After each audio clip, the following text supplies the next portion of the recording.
such a wonderful, amazing way. Doesn't everybody feel like you know Ginger because she's just so great at sharing her story and just exudes wonder and joy? Isn't that right? Say yes. Say yes. Come on. It's so true. It feels thank like, you. That's very sweet. I know it feels like you make it so easy to be your friend, right? And that's what we all need in this world, especially when more friends. When we're just when it's so easy to be filled with doubt, or to knock ourselves, or to feel like we're not enough, and doubt just creeps in, especially when you know that you're called and God wants to do something in your life. Have you ever experienced doubt as God was leading you into these great places that He's taken you? All the time, many times. And doubt comes in different packages. It's not always what you expect. Sometimes it's in a situation that knocks you down, and all of a sudden you have doubt. I lost a very, very dear friend to suicide. And I'll never forget, I was getting my kids ready I was getting ready to go to work. I was getting them ready for their day too. And I got a call from my friend who said, "You've got to come over." Bob was her husband, and they were just family to us. He's gone. Wow. And so right away I went over to the house, and I remember just being in such shock, just so devastated. I remember sitting on the stairs in the basement. He was down in the basement when she found him, and looking down from above and just thinking, God, where were you when this happened? Yeah. And that doubt crept in so strongly. Yeah. And it's a hard place to be. And it took me months and months to get out of my own anger and doubt and hurt and pain, and turn that back around and ask God to help me. It took a long time. Yeah. So we've all been there in one way or another. Yeah. And the best way to get out of that is just to keep pressing forward, right? We're never going to understand, but what we can do with that is we can repurpose our pain that we're going through. Exactly. God never wastes our pain. No. He uses it for His good and for our good. Yeah. And the thing about that I have struggled with at times too is that doesn't mean God causes the pain. Right. And that our pain isn't always punitive either. You know what I mean? There's pain in the world. And so it's important for us to realize who God is, to know His character. So true. When we know that He's love, and that His heart breaks when ours does too, that breaks that doubt off of us. Yeah. It's almost like, okay, God, here I am. What do you want me to do with this? Very much. And a lot of the time, when we're ready, it's really just sharing it, right? Because there's always going to be another person going through that or walking through something similar, or maybe not, it hasn't even happened to them yet. But you're able to prepare them and share what God has done and how He's brought you through the doubt and the discouragement. You mentioned disappointment, and I looked up what disappointed meant, and it means to be sad or displeased because someone or something has failed to fulfill one's hopes or expectations. And we've all been sad or disappointed and doubtful. But another thing that I noticed, which caught my eye and my heart, was that the example that it gave was, I'm disappointed in you, Mary. And God will never, that's not God's heart for us at all. God will never be disappointed in us. He wants more for us, and He's ready to take us to the next, right? Yeah. Even in our disappointment. And I just thought that was so good, that God will never look at us and say, I'm disappointed in you, Ginger. That's Maybe right. Or Rachel or anybody here. He's never disappointed, but He's always ready to use that. Yeah. And it doesn't matter if our disappointment, because it can come from so many different places. Maybe you've been disappointed in someone else who's hurt you, who's let you down. Maybe you've been disappointed in yourself. I know I certainly have been at different times. And like I just shared, maybe you've been disappointed with God. And He's big enough to handle those things. He's big enough for us to be honest because he knows our hearts anyway. Yeah. But we think as good Christians, we shouldn't say those things. And God doesn't say, if you were a good Christian, you wouldn't be dealing with this. Right. He says, I'm here because you are mine to walk with you through it. Yeah. And that's in the Bible for a reason, because every single one of us deals with that doubt. And, That's right. that's just to show we don't have to stop there, right? We can keep going. Something might feel like a closed door. Maybe we're disappointed and we thought that we were going to get a great job over here, or this is what we wanted to do. And maybe we didn't get that, right?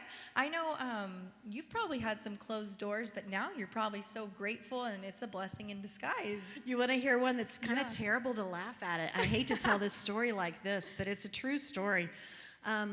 When I was in college, I got a summer job working at a radio station in their news department. And I went home from college to where I was having this job, and I went in for my first day, and I told them my name, that I was here for this new job, and they said, I'm sorry, we don't know anything about this. And I said, oh my gosh. I said, well, so-and-so hired me, and today's supposed to be my first day. And they said, oh, I'm so sorry, he passed away. Oh, no. It's like, it's a terrible thing. Yeah, it's I awful. laughed. But I did not have a job. Yeah. So it was like, oh, this is awful for everyone. What can someone else hire me who works here now? Yeah. And they're like, no, I'm sorry. I did not have that. And I had to completely change my path for that summer. And I ended up getting a job that I adored, that I learned so much. And it probably, not because the man died. Right. Please don't think that I'm saying. No. It's not that. It's that God will use the bad things in our life. Yes. And the bad things that happen to still bring good to us and to bless us because he loves us. So, yeah, we never know what's happening or why.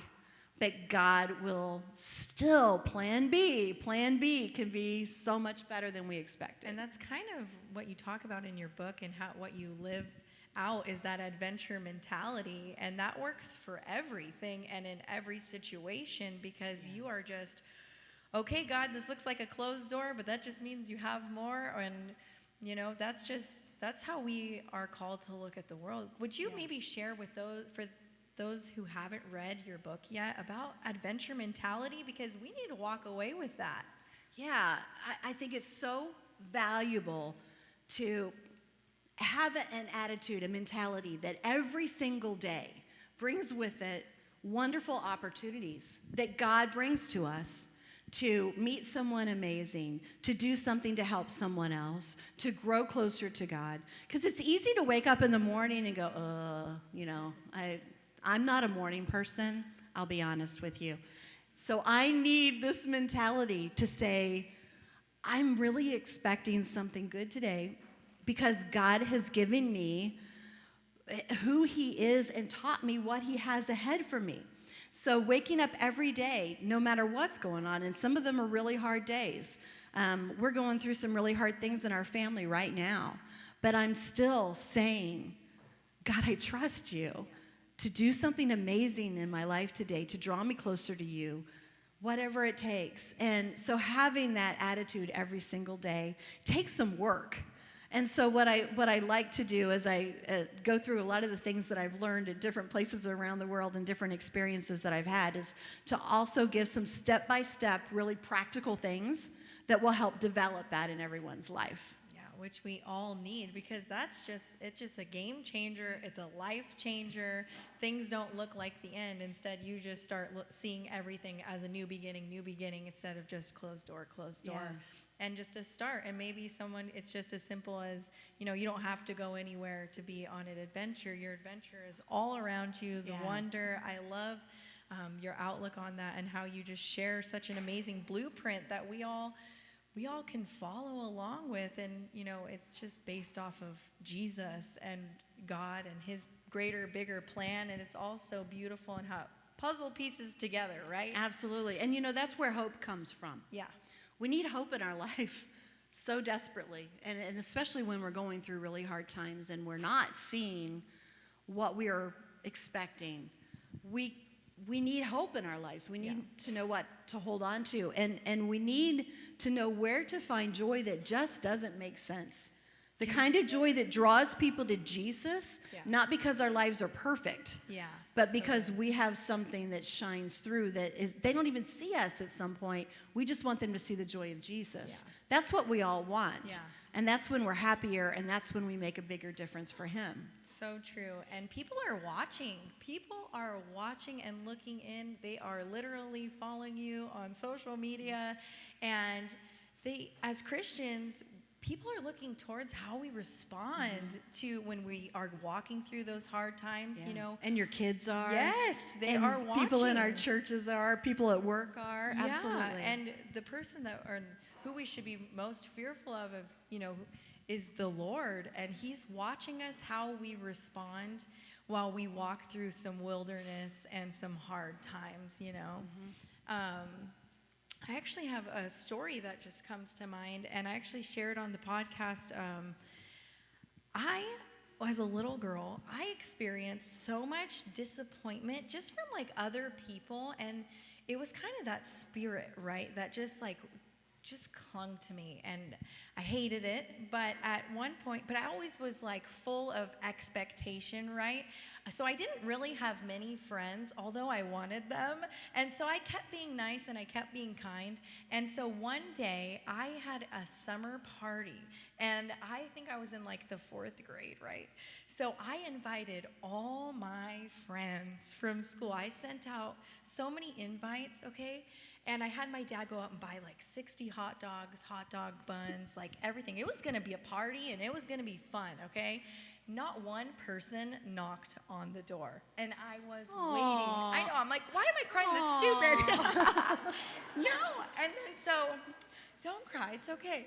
So then, we've all been there in one way or another, right? But it's okay. It's okay. Because God sent the one. I didn't even know this girl. She knocked on the door.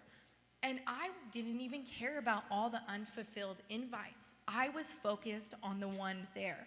And you know what? God just knew I just needed one person to hang out and play with and eat and jump on the trampoline. Very cool. And it's just like, you know, there's going to be times where you just don't understand. Or you're going to walk through and have some rejection, but that can also be doubled as, you know, it's God's protection. Right. And, you know, God wants the best for us, and I know you know that. Yeah. But isn't that a beautiful picture, too, of how God sees us? Yeah. When he throws a big party, that we are the one that he wants to knock on our door, that he wants to spend time with. And it's also individual like that he's so excited when we answer his call. Yes. So you're right. He gives us what we need. Yeah. And just like you share in your book with your daughter, I believe it was Taylor who lost her flip-flop or sandals at the beach. And you share about how I think they got taken away or they got left or something. There was tide after tide. And she had prayed for them. So her little girl prayed for her sandals to be returned, and days had gone by and you lost hope, but she didn't. And what happened next? Isn't that like kids? They're so great. Like she lost these flip-flops, got knocked down by a big wave. They washed away. So we looked and looked, couldn't find them. She said, I'm going to pray that God will bring me my flip-flops. And she was little. So we prayed with her, and we said, Lord, you know, please bring Taylor's favorite pink flip-flops back. And we believe that he could. It's not that you don't believe that he can. You just don't know if he will. But, you know, she had faith that we did not have. So you're right. We waited a few days, didn't see him. We'd walked all over the beach. It had been many days, many tides. One day we're walking down the beach, and we look down the beach, and we see this little thing of pink. And we're like, no, it can't be. We found one of her flip-flops, and we're like, this is really cool. You know, we found one of her flip-flops. We keep walking, and before you know it, there's the other one. So good. And our minds are just blown. And the interesting thing is the tide was taking everything the other direction. Okay, this was a God thing, you know? So we give them to Taylor, and she's just like, like, I knew it. Yeah. It's that childlike faith, and that's what we need, and we should be expectant. Absolutely. I love that, and that's such a good example, too. And that actually happened with us at the beach as well with Really? my son's flip-flops. Yes, and both were there days later. I know, it's so funny. And God just wants to reveal. He'll meet us where we're at, no matter what age. He will always meet us. And, any way to reveal himself to us in that season. That taught Taylor how special she was to God. Yeah. That he heard that prayer. So good. And answered it for her. And she knew, it's not going to happen like that every time she prays, but she knew that she was special in his sight, and that's what she needed. Yeah, I love that. And in Isaiah 46, it says, I see you and I will carry you. And That's he beautiful. sees us from the beginning to the end, right? Yeah. So he sees Taylor and he sees everybody else's kids and he sees us as little girls and little boys, because that's how we start. We're all so precious, and he wants to just bless us and meet us, and he knows that we're going to go through some things, but he will always show up. Yeah, absolutely. In big ways, in little ways, in ways that blow our minds, in ways that we need, that we didn't know that we needed. Yeah. I love that. Yeah, and really, you being here is just a testimony to that, right? Because I am just a person, a little girl who had gone through some troubles as a child, and then I was bullied, right? And then I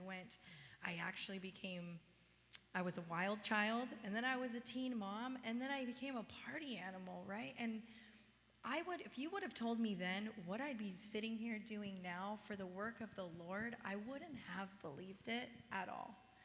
But as I got older, and that's just something I was believing for. So this is a testament of God's faithfulness tonight, each and every person being here. Yeah. Every person matters, and God wants to do the same thing for them, because he knows all of our desires and our heart. That's absolutely right. And I love that you're opening your life for other people to see that and allowing him to use it. Yeah. In your podcast, I've been listening, Yeah. Of course. So you'll share people's stories, and then sometimes you'll just share from your heart. And you're talking about Nehemiah one time. I love Nehemiah. I think it's so beautiful and so many great lessons there. And in Nehemiah chapter 4, they're talking about they've been building the wall, and it's about halfway up, but there are gaps. And I think about the gaps that we have in our life, the gaps that we need to fill, because the enemy is looking for those gaps. Yes, he is. And that's how so many of these things happen in our life that surprise us, but shouldn't, because the enemy is very tricky. Yeah. And he knows what he's doing, and he's looking for those holes in our lives that allow him in. And in Nehemiah, when they begin filling the gaps, it talks about how angry the enemy was, because they knew that then they could not get in. So a couple things that they did was they filled the gaps, they worked together. It was all of the people working together. So I see this group and I think of the gaps and the things that we can all do together to stop the enemy. And then it also talks about the fact that the enemy is so mad that they give up and they walk away. Yeah. And wow, that really is what we all need, because we all have those things in our lives. Yeah. And when you talk about what your life was like, when you talk about it now, it's a testimony to who God is and what he's done in your life. And you're building a nice tall wall that will keep the enemy out, but bring other people into the safety of that wall in the arms of Jesus. And I think that's so beautiful. Wow, that is so good. And that's what we all need, right? Is to just build on him. Yeah. Just build on him, because nothing else is going to stand against the enemy. I love that. And I love Nehemiah too. I was just in awe. It was like the first time that I was reading it all the way through, and I was just like, oh my gosh, this is amazing. If you haven't listened to it or to the podcast yet, about I just love the part, well, actually read the Bible. Don't listen to the podcast. Read the Bible. Read Nehemiah first. But I loved about how, what I caught was that the enemy calls for him. And in order for him to go down to talk, because they were against him, right? It was It was the Kings. It was all the ites. Oh yeah, all the bad ites. Yeah, all the bad ites. Okay, and they were calling for him, but they sent an invitation. Invitations are inviting, right? We like to get an invitation. They can be welcoming, but he didn't want to go because he said my work here would stop if I went down there to them, and that's just like going down to the enemy. When the enemy calls for us, he's not up here. And if we answer the enemy, we have to lower ourselves because he knows that we're up here and God is up here. Right. Yeah. I love that. I can't believe I'm so glad you listened to the podcast. I enjoyed it. That's so good. I had so much fun today. I did too. Thank you so much. It was so much fun. Great, and I'm grateful for all of you also for letting me spend some time with you, and it's just an honor. Yeah, and I think it's progression over perfection, right? Perfection is the biggest thing that will squelch the wonder of God in your life, because if everything isn't perfect, you're going to miss so much because you're so consumed by trying to make that thing perfect instead of seeing God's perfection instead of your own. Yeah. So good. And that just goes along with just stepping out, right? I think we can leave today with just knowing that all we have to do is step out and be tuned in to where God is calling us, because we want to answer to him and we only want to go to the places that he calls. That's right. And just be open to the adventure. Willing to go, ready to try, ready to fail. Doesn't matter if you look stupid, fumble your words. God's going to use it. That's right. Yeah, absolutely. Love that. Well, thank you so much for your heart and sharing your stories with us today and being here. And I know that it blessed me, and I know that it blessed everyone else as well. Thank you very much. Thank you.